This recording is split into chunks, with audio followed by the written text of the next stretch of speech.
Independent girl बुक्सुन अपनी अजीब व्यवहार के कारण उसे साइको विच के रूप में पड़ोस के आसपास जाना जाता है।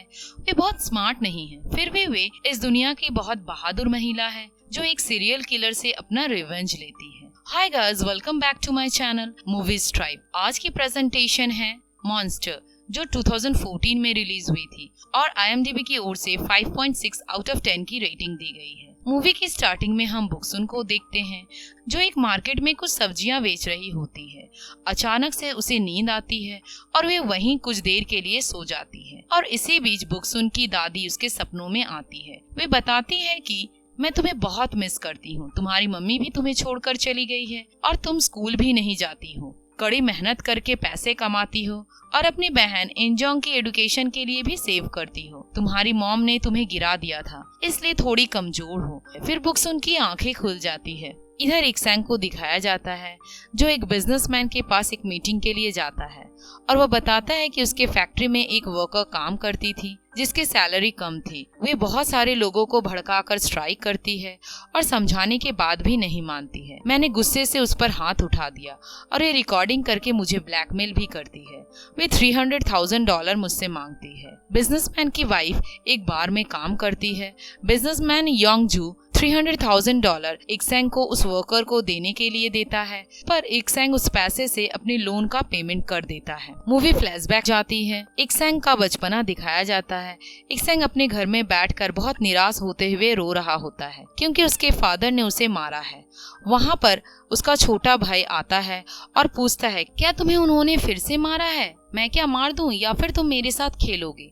और सच में छोटा भाई उन्हें मार देता है और कहता है चलो हम खेलते हैं। सीन शिफ्ट होती है। टिशू को दिखाया जाता है जो इक्सेंग का ही छोटा भाई है। वे कुछ मिट्टी के बर्तन बनाता है। उसके शरीर से काफी खून निकलती है टैटू बनाने के कारण, पर उसे कोई असर नहीं होता है। इधर बुक्सुन पागलों की तरह अपनी दुकान पर दौड़ते दौड़ते पहुंचती है क्योंकि जिस स्पॉट पर उसका दुकान होता है उसी स्पॉट के ओनर अपने कुछ लोगों को भेजते हैं स्पॉट को खाली करवाने के लिए। पर बुक्सुन बताती है ये स्पॉट उसकी ग्रैंडमा ने उसे दिया है और बातों बातों में उनमें से एक लड़का उसे उठाकर पटक देता है। पर फिर से वे उठती है और एक बड़ा सब्जी लेकर उस गुंडे के सर पर फेंक कर मारती है। फिर बुक्सुन अपने घर की तरफ जाती है। जाते समय उसे अपनी बहन योंजोंग मिलती है। योंजोंग पूछती है, तुम्हारे फेस में क्या हुआ? फिर से तुम्हें चोट लगी है? बुक्सन बताती है, कुछ लड़कों के साथ मेरी हाथापाई हो गई थी क्योंकि वे मेरी दुकान के स्पॉट को कब्जा करने आए थे। योंजोंग उसे ऑइंटमेंट लगाते हुए समझाती है ये स्पॉट हमारा नहीं है, पर बुक्सन बताती है ये स्पॉट मेरा है, मेरी ग्रैंडमा ने दिया है। बुक्सन समझना नहीं चाहती है। योंजोंग कहती है इसलिए तुम्हें सब स्टूपिड कहते हैं। वे नाराज हो जाती है। आगे हम टिशू को देखते हैं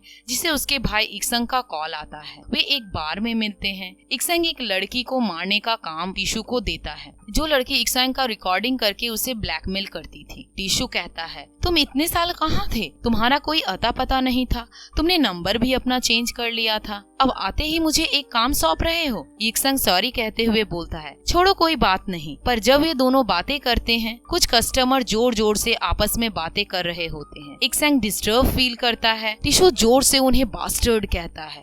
उनमें से एक लड़का टिशू के पास आता है। टिशू चॉपस्टिक से उस लड़के के गले में डाल देता है और वह मर जाता है और साथ ही साथ उसके सारे साथी को भी मार देता है। फिर टिशू इक्सेंग से नॉर्मली बातें करने लगता है जैसे कुछ भी नहीं हुआ हो।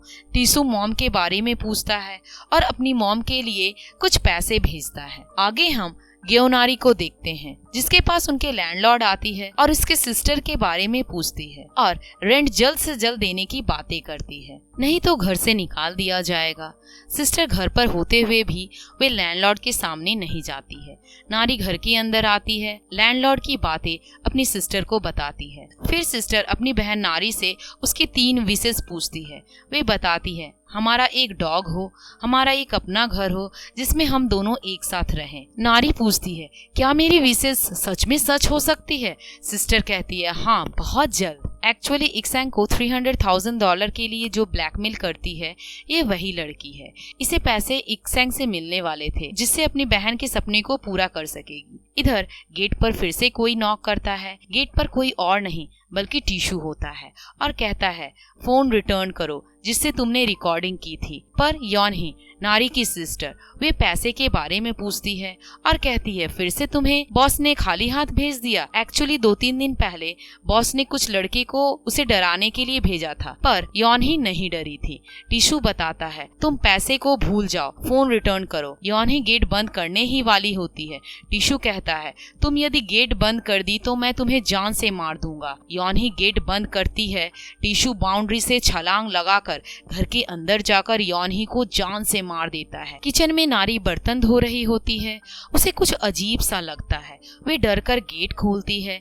नारी अपने सिस्टर की डेड बॉडी को देखती है। टिशू नारी को अपने साथ अपने घर ले जाता है, पर ले जाते समय टिशू अपने भाई इक्सेंग को कॉल कर कर पूछता है तुमने पैसे को क्या किया है। इक्सेंग अपनी फाइनेंशियल प्रॉब्लम बताते हुए कहता है सारे पैसे खर्च हो गए। टिशू बताता है सारा गड़बड़ हो गया, वे लड़की को मैंने मार दिया है। घर पहुंचते ही टिशू उस लड़की को अपने कब्जे में कर लेता है। फिर थोड़ी देर बाद नारी के साथ टिशू एक गेम खेलता है। टिशू के अनुसार टिशू एक वाइन का बॉटल खोलता है और नारी से कहता है जब तक मेरी बोतल खत्म नहीं होती तब तक तुम भाग सकती हो। यदि भाग पाई तो भाग जाओ, यदि मैं पकड़ लिया तो मैं तुम्हें जान से मार दूंगा, और यदि तुम्हें किसी ने हेल्प किया तो मैं उसे भी मार दूंगा। नारी वहाँ से भाग जाती है। नारी की सिस्टर के अलावा नारी की लाइफ में अब कोई नहीं होता।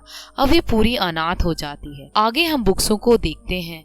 वे आज बहुत दुखी है क्योंकि उसकी आज स्पॉट जाने वाली है। बुक्सो की सिस्टर कहती है मैं सियोल यूनिवर्सिटी जाकर बहुत पढ़ने वाली हूँ और ऊंची पढ़ाई करके बहुत पैसे भी कमाऊंगी। हम गरीब हैं, हमें बहुत कोई सताते हैं। पर बुक्सो कहती है मैं भी तुम्हारे साथ जाऊंगी, तुम्हारे लिए खाना बनाऊंगी, सब्जियां बेचकर पैसे भी कमाऊंगी, हम एक साथ हंसी खुशी रहेंगे। मैं अपनी सिस्टर के बिना नहीं रह सकती हूँ। पर यंजोंग और बुक्सो बातों बातों में झगड़ जाते हैं।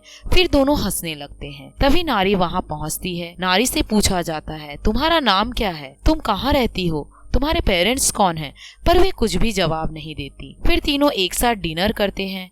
नारी बताती है मेरी एक सिस्टर थी, पर आगे कुछ ना बताते हुए वे तीनों एक साथ एक बेड पे सोते हैं। अगले दिन वे तीनों शहर की ओर जाने वाले होते हैं, पर बुक्सों की सिस्टर अपने जिम का कपड़ा लेना भूल जाती है। बुक्सो जिम के कपड़े लेने के लिए फिर से वापस घर जाती है, पर इसी बीच नारी को टिशू फिर से दिख जाता है। वे दोनों भागने लगते हैं। टिशू नारी को टॉर्चर करता है। बुक्सो की सिस्टर उसे बचाने की कोशिश करती है, पर टिशू यंजोंग को मारने लगता है। बुक्सो जिम के कपड़े लेकर आने वक्त जंगल से चिल्लाने की आवाजें सुनती है। टिशू उसके सिस्टर को गला दबा रहा होता है। वे एक पत्थर उठाकर टिशू के सर पर मार देती है और अपनी बहन को पीठ पर लाद कर एक पेड़ के नीचे बैठाती है। फिर हॉस्पिटल कार को बुलाने चली जाती है, पर रिटर्न आकर देखती है कि उसकी सिस्टर वहाँ पर नहीं है। टिशू ने उसे भी मार दिया है। इधर हम इक्सेंग को देखते हैं जो एक गैंगस्टर के पास आकर अपने भाई टिशू के लिए सुपारी देता है क्योंकि उसने उसके काम को और भी उलझा दिया था।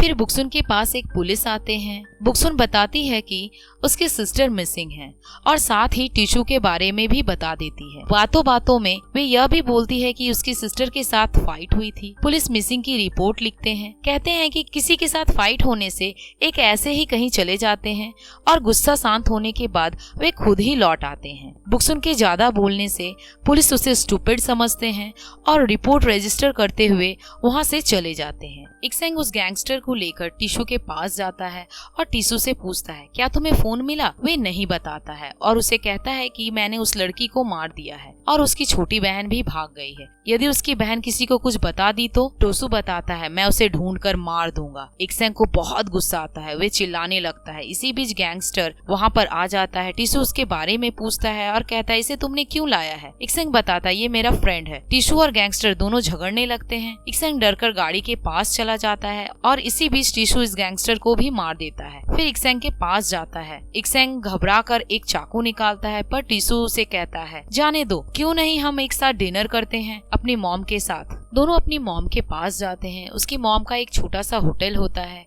वे सब एक साथ डिनर करते हैं। टिशू अपने छोटे भाई के बारे में पूछता है। मॉम अपने छोटे बेटे को लेकर काफी प्राउड फील करती है क्योंकि वे लॉयर बनने वाला होता है। टिशू अपने छोटे भाई के लिए मोबाइल लाता है और अपनी मॉम को विटामिन के लिए कुछ पैसे भी देता है।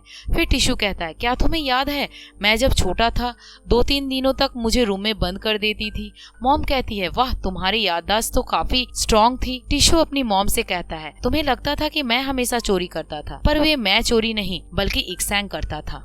नेक्स्ट सीन में बॉक्सुन एक ओल्ड लेडी के पास जाती है जिससे उसे सुपरस्टिशियसली पता चले कि उसकी सिस्टर किस डायरेक्शन में है, पर इससे उसे कोई फायदा नहीं होता है। रात होते ही वे जंगल में घूमते हुए अपनी सिस्टर को बहुत मिस करती है और सोने के बाद बुक्सु के सपने में उसकी सिस्टर यांगजोंग आती है और वे बताती है कि वे मर चुकी है। उसकी आंखें खुलने के बाद वे फूट फूट कर रोती है और तभी नारी लौट आती है। बुक्सु नारी से यांगजोंग के बारे में पूछती है और टिशु कौन था वे भी पूछती है। नारी रोते रोते बताती है, टिशु ने ही उसकी सिस्टर को भी मार दिया है, मुझे भी उसने किडनैप किया था, मैं वहाँ से भाग आई। बुक्सु नारी से टिशु के घर ले जाने के लिए कहती है। बुक्सु उस ओल्ड लेडी से पॉइजन लेती है। उस ओल्ड लेडी ने इसी पॉइजन से अपने हस्बैंड को भी मारा था। फिर घर पर बुक्सु मर्डर करना प्रैक्टिस करती है। अगले दिन दोनों फॉरेस्ट की ओर जाते हैं और जाते समय बुक्सु को बहुत गुस्सा आता है। गुस्से में नारी को बहुत मारती है और गुस्सा शांत होने के बाद काफी गिल्टी भी फील करती है। नारी को सॉरी भी बोलती है। रास्ते में चलते चलते नारी को टिशु का घर दिखाई देता है। बुक्सु टिशु के घर के अंदर चली जाती है। नारी इधर घर के बाहर वेट करती है। नारी नहीं चाहती कि बुक्सु उसके घर के अंदर जाए क्योंकि वहाँ बहुत डेंजर एक सीरियल किलर रहता है। यदि टिशु आ जाए तो नारी उसे अलर्ट कर सके। बुक्सु उसके घर के अंदर जाकर देखती है बहुत सारे मिट्टी के पॉट्स बने हुए हैं जिनमें से एक नाम बुक्सु के सिस्टर का भी होता है। एक्चुअली टिशु जिसे भी मारता है उसे जलाकर उसके छाई से मिट्टी के पॉट बनाता है और उसके ऊपर उसका नाम लिख देता है। इधर नारी देखती है कि टिशु रिटर्न लौट रहा है। वे उसे आवाज देकर छिप जाती है। बुक्सु पानी में पॉइजन मिलाकर उसी घर में छिप जाती है, पर टिशु को कुछ आवाज मिलता है। नारी वहाँ से भाग जाती है। टिशु उसे फिर से पकड़ लेता है और उसे मारने ही वाला होता है। नारी बताती है, जो फोन तुम्हें चाहिए उसका लोकेशन मुझे पता है। टिशु उसे अपने साथ ले जाता है, पर जाते समय नारी एक पेपर में लोकेशन का नाम लिखकर गाड़ी से नीचे फेंक देती है। बुक्सु उसी लोकेशन पर जाकर उसे ढूंढती है। टिशु नारी को ले जाकर लॉकर से फोन को निकाल लेता है और अपने भाई इक्सैंग को बुलाता है। इक्सैंग को फोन मिल जाता है। टिशु को इक्सैंग के साथ डिनर करना चाहता है, पर इक्सैंग बताता है मेरा अभी कुछ काम है, फिर कभी करेंगे। पर टिशु बहुत गुस्सा हो जाता है। दोनों तर्क करने लगते हैं। मौका मिलते ही नारी वहाँ से भाग जाती है और कोइंसिडेंटली बुक्सु से मिल जाती है, पर टिशु उनका पीछा करते हैं। बुक्सु पुलिस से हेल्प मांगती है और टिशु सभी पुलिस को मार देते हैं। इधर इक्सैंग फोन को चेक करता है। फोन में देखता है कि नारी के सिस्टर को बिजनेसमैन बहुत मारता है। इक्सैंग उस बिजनेसमैन को कॉल करके ब्लैकमेल करने के लिए अपने मदर के होटल में बुलाता है। बहुत कष्ट से बुक्सु और नारी टिशु से अपना पीछा छुड़ाते हैं।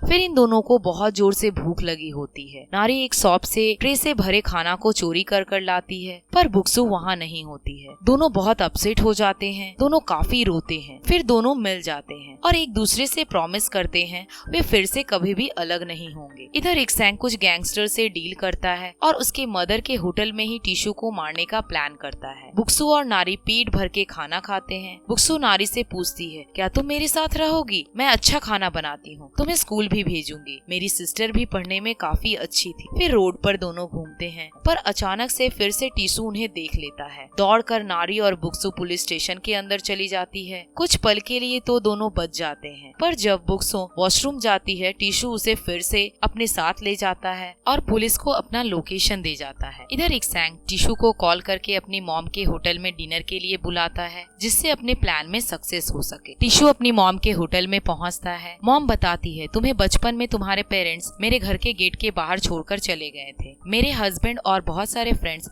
तुम्हें अनाथ आश्रम छोड़ने के लिए बोले थे, पर तुम बहुत क्यूट थे। तुम्हारी स्माइल भी बहुत अच्छी थी जिससे मुझे तुम्हारे ऊपर प्यार आता था। पर अब मॉम को पता चल जाता है कि टिशु एक सीरियल किलर है। वे उससे नफरत करने लगती है और अब उन्हें यह भी पता चल जाता है कि ये गैंगस्टर उसे मार देगा। टिशु गैंगस्टर को नोटिस कर रहा होता है। गैंगस्टर टिशु को अटैक करने ही वाला होता है। टिशु उन चारों को मारने लगता है। पर उनमें से टिशू 3 को मार देता है। एक गैंगस्टर टिशू को बॉटल से बहुत मारता है और ट्रंक में बंद कर देता है। नारी टिशू के कार में बैठी होती है। टिशू की मॉम नारी को होटल के अंदर लेकर आती है और उसे कुछ खाना देती है। बुक्सु एक कार को हायर करती है, पर पैसा ना होने के कारण कार ओनर बीच सड़क पर छोड़ देता है। बहुत रिक्वेस्ट करने के बाद वे होटल तक छोड़ता है, पर टिशू घायल अवस्था में अपने मॉम और अपने भाई इक्सेंग को जान से मार देता है और नारी को भी गला दबाता है। तभी वहाँ पर बुक्सु पहुँचती है और चॉपर निकाल कर टिशू के पेट में घोंप देती है, पर टिशू मरता नहीं है। वे रिटर्न बुक्सु को मारने की कोशिश करता है। इधर नारी बेहोश हो जाती है, पर बुक्सु को लगता है कि नारी मर गई है। बुक्सु बदला लेने के कारण टिशू को जोर से गला दबाती है, तब टिशू मारा जाता है। बुक्सु अब नारी के पास आती है और उसे गले लगाकर बहुत रोती है। नारी को होश आ जाता है।